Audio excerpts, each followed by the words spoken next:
Hello, everyone. Thank you for having me. So the talk is going to be 90% about science and 10% about non-science stuff, in contrast with the other talk. So I have no disclosures. So we all know that endovascular therapy is the gold standard for the treatment of large vessel occlusion strokes, whether in the early or late treatment windows. However, the multiple trials that have proven its efficacy have used multiple selection paradigms, leaving the question regarding the optimal selection tool unanswered.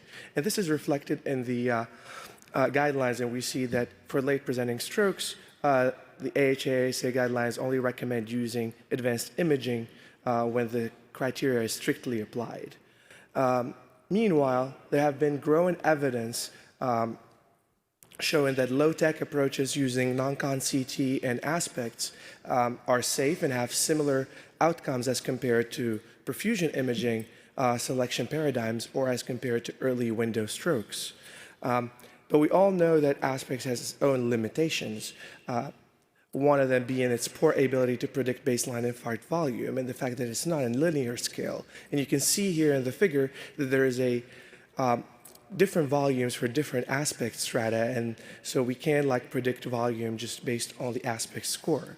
More importantly, aspect has a low inter-rater agreement, and you can see here in this meta-analysis that even when we look at the score dichotomized, it still we had a poor inter-rater agreement of 0.5. And so with the broadening kind of utilization of machine learning algorithms in neuroimaging, there have been growing interest in e-aspects or automated aspect scoring in the stroke workflow. And we can see here that the e-aspect software has been validated and is kind of performs similarly, if not better, than stroke neurologist and neuroradiologist. And you can see here in the figure that not only does it give you an aspect score, but it also gives you a segmentation, a heat map for the volume, but this has yet to be validated. And so this study was about kind of looking at these ischemic core volumes and seeing how they compare in terms of rapid measurements and predicting post-reperfusion final infarct volume as well as clinical outcomes. And so this was a retrospective analysis from January 2014 to November 2018. We only included fully reperfused patients, TK2C3, with full imaging kind of data set, including adequate CT perfusion maps, final infarct volume calculation, as well as non-con CT. And so we defined the ischemic core on CTP with a CBF less than 30%, and we retrospectively kind of run the non-con CT scans with the e-aspect algorithm to generate those volumes. And so this is an output of the software. You can see here it gives you an overlay of the aspect scoring, but also the heat map.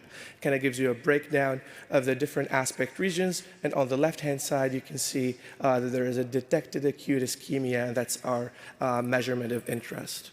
And so our primary outcome was the degree of correlation between the non-contrast CT e-aspect volume and the rapid CT perfusion measurement, with secondary outcomes being their ability to predict outcomes. And so here are our results. So we had 471 patients included.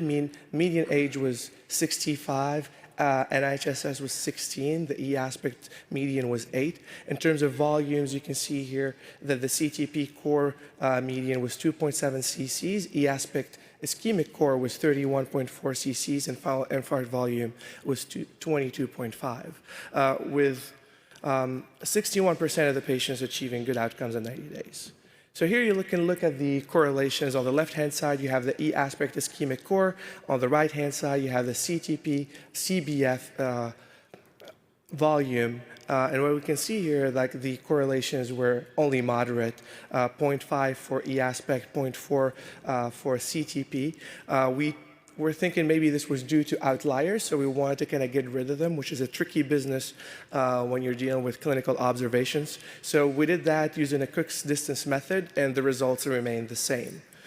In terms of agreement, you can see here from the Bland-Altman graphs that E-aspect volumes as well as CT perfusion volumes performed similarly in terms of predicting final infarct volume. And so after adjusting for time from last known normal to picture, we had similar performance in terms of predicting final infarct volume, as well as predicting outcomes for both CT perfusion and E-aspect volumes.